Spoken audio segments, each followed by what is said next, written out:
Hello, everyone. I'm Melody Ann Owen, and this is Confessions of a Book Coach. And I'm in the process of revising and publishing my book. And this is my video series about that journey. So, welcome. If you haven't been here before, welcome. And if you've been here for a while, this is week 13. Wow. And the beginnings of a book proposal are like starting to come together. Now, writing a book proposal seems to me more challenging than writing the book itself at moments, but that's okay. So, what did I do last week? I always start with what did I do last week? So, like I said, I was going to do, I did a first draft of the about the book, about the author, about the market, and about the competition. That's a lot of abouts. So I did start all 4 sections. I said I'd try to get through like a rough draft. I'm definitely not finished any of those sections. So to back up just a little bit, last week I made a decision to actually write a book proposal rather than self-publish. I'm going to send it out to agents and publishers. And, you know, what's the worst that could happen?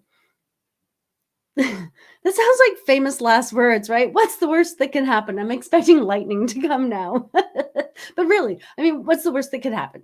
I could hear no, or I could hear silence.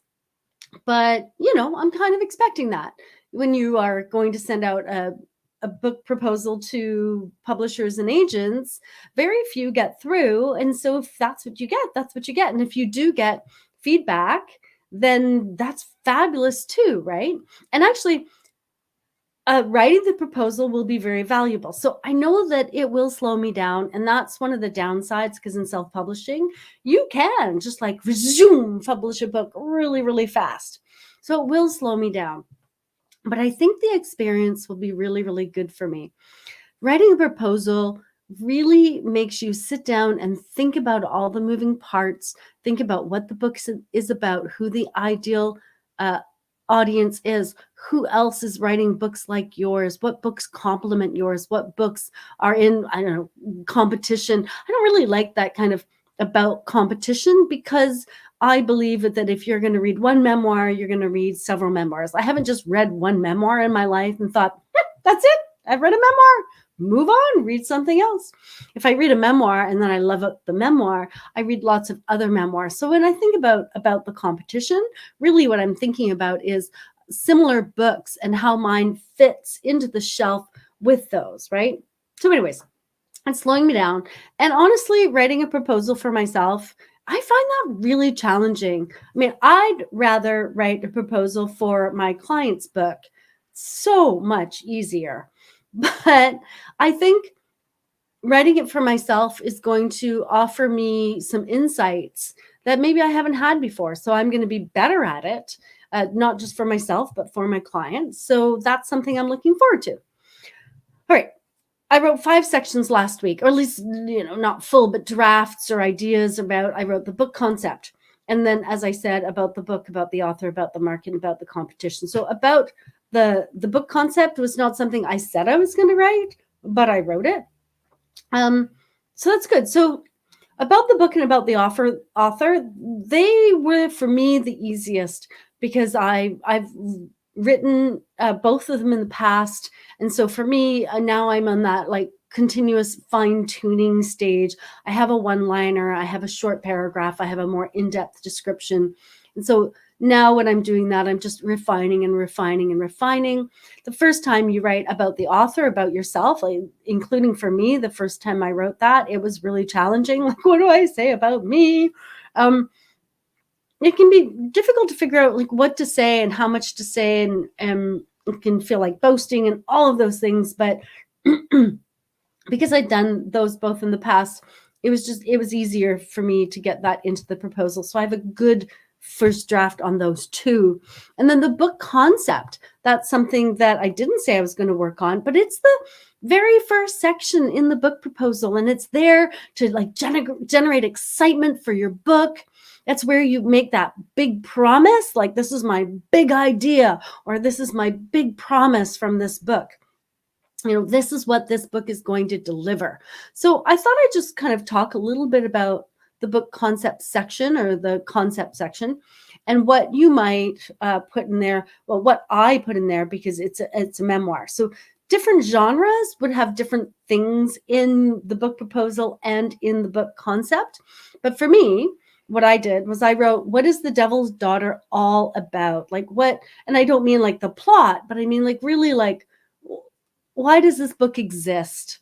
And what is the promise of the book? And why is this book important right now, at this time, at this moment in history, at this time with what's going on in the world? I also wrote about the benefits of reading the book. So I talked about the ideal audience and the benefit those readers would get out of reading my book. And since it's a memoir, I also touched on theme. And then I also put something a little bit about me, like why am I the person to write the book? I mean, it's my memoir, so that makes sense. But you know what I mean? You still want to talk about like why you're the right person. So the book concept, as I said, is like that's the first part of my proposal, and that's what like leads into the rest of the proposal. And then after that comes about the book and about the author, and then we get to about the marketing. And I worked on that as well. I found that really challenging, and so I started with the big picture, the big kind of general information. And I need to do more research on the market. For example, who is publishing books like mine? What did they publish earlier this year? What did they publish last year? And where do each of those books fit into the market compared to mine? And so about the market, I mean, that's very general, but I do need to get more specific later. It's not like there are 4 million potential readers of my book. I mean, that might sound fabulous, but it's kind of boring, right? So I really want to like narrow that down and get, the about the market section. I want that to be more exciting. Part of that will be finding out what has been published recently and where my book fits in that. And that kind of leads us into about the competition. Although I think I'm going to start calling it books like mine or similar books. I like that better. So that section is then an expansion of about the market. So as I might in the about the market talk about the books and kind of how they fit together, in similar books to mine, I will give the information about that book, the book title, the book author, the year it was published, the publishing house, and then I'll give like a synopsis of how my book is the same, how it's different, and how they, how I guess like compare contrast is a good way of putting it. Kind of compare and contrast those. And so I did find 4 books. And I actually found a couple at my local library. And so I've put them on order. So I've put them on hold so that I can, when they come to my local branch, I can pick them up and then I can take more time looking at them because that's what I need to do. So this section about the competition or books similar to mine, it is going to take me more time as I find the best books to compare. And I am tempted, like every author, to say there is no book like mine on the market. But that is a trap. If there are no books like mine on the market, then there's no market for my book. Or in my case, when I was young, I was looking for books to read like the one I'm writing. And I honestly didn't find anything. There wasn't books quite like what I was looking for. And so I landed up reading books by Holocaust survivors. They were books that I really connected with. And they really, really helped me through some very tough years. Even though the content of them was not what I went through, like they certainly weren't the exact circumstances, but I felt for the people in the books and I admired their spirit and their perseverance and their determination and their, pull themselves up by the bootstraps and to let go of all the bad things that happened to them and move forward. So I recognize how easily I could fall into the trap of there's no book like mine, but that's a fallacy. And that could easily stop me from recognizing where my book fits in the industry, and what opportunities might come to me from that. So This week, that gets us to what am I doing this week? This week, I'm really going to work on about the market and the competition, the similar books, because this will take time and I may need to leave it and come back to it and order books and wait for them to arrive and read through them and all of that stuff. So I may work on another section, but I'm really going to focus on about the market and about the competition. Part of my research is going to be taking a trip to the library or emailing a librarian to find out if one of the YA librarians, because librarians have specialties, if one of the YA librarians have some really good advice for me. Librarians are outstanding people, teeming with valuable information. And so that is it for me. That's what I'm doing.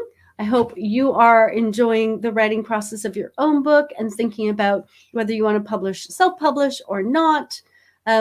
And either way, either decision you make is good. It's a very personal decision from each author. Thank you for listening today, and I will see you next Monday. Until then, enjoy your week.